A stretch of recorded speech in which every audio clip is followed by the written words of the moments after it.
everyone, my name is Asia Buencamino. Today I'm going to be exploring testosterone, its chemistry, how it's made, what it does in the body, and what happens when levels are too high or too low. We'll also look at how doctors test for testosterone problems and the treatments available.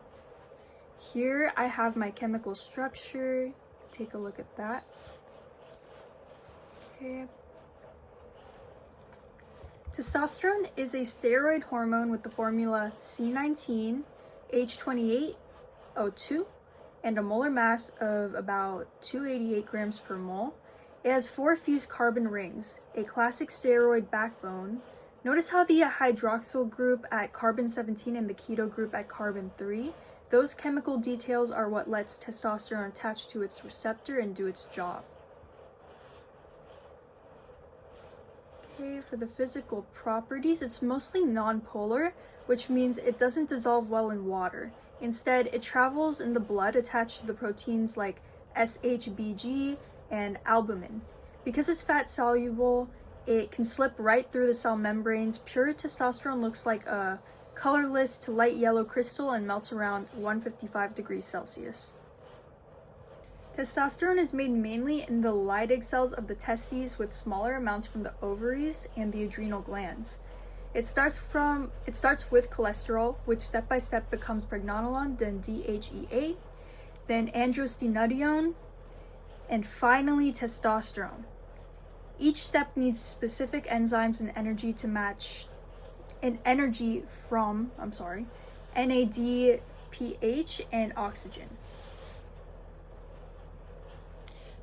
The hypothalamic pituitary gonadal axis controls production.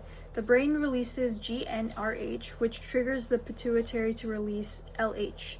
LH tells the testes to make testosterone. When levels rise, they send negative feedback to the brain to keep everything balanced. Levels are highest in the morning and can vary with the seasons. In males, testosterone drives fetal development of reproductive organs and the changes of puberty, like a deeper voice, facial hair, and increased muscle mass.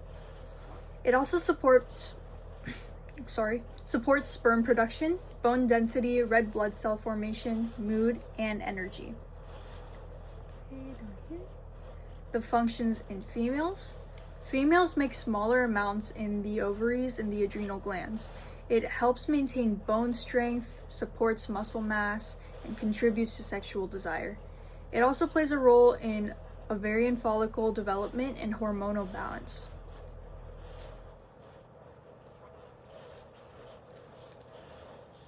The cellular mechanism. Because it's lipid soluble, testosterone slips through the cell membrane. Inside, it binds with the N-oxygen receptor, and that complex moves to the nucleus. There, it attaches to DNA and switches certain genes on or off, driving muscle growth, hair patterns, and metabolism.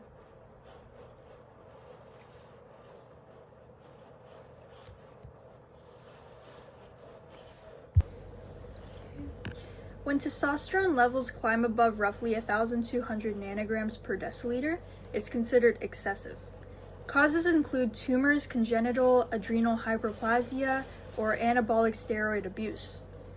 Men may experience severe acne, high blood pressure, aggression, liver issues, or infertility. Women can develop excessive facial hair, a deeper voice, and irregular periods. Okay, for low testosterone. Low levels below 300 nanograms per deciliter can result from testicular failure, pituitary problems, or aging. Symptoms include low libido, fatigue, depression, muscle loss, weight gain, osteoporosis. Women may notice low sexual desire and reduced bone density.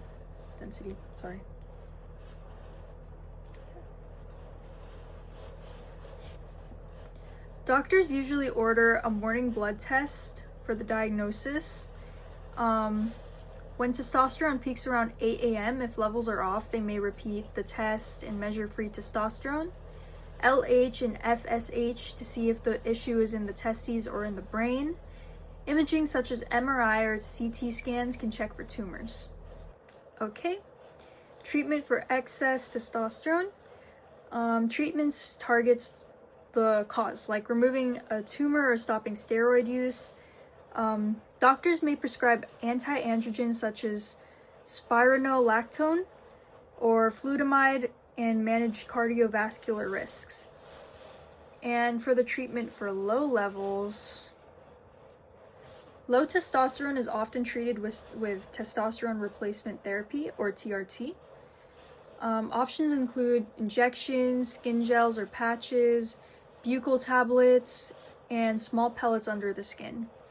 These treatments are bioidentical to improve testosterone and can improve mood, energy, and bone health within weeks or months.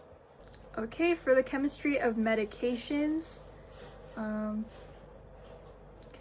most synthetic testosterone start from plant sterols such as soy or yam and is modified to match the natural hormone. Different ester forms like ethynthate or cypionate change how fast the hormone is released in the body. Okay, and then for this last slide here are all of my references. You guys have a great day.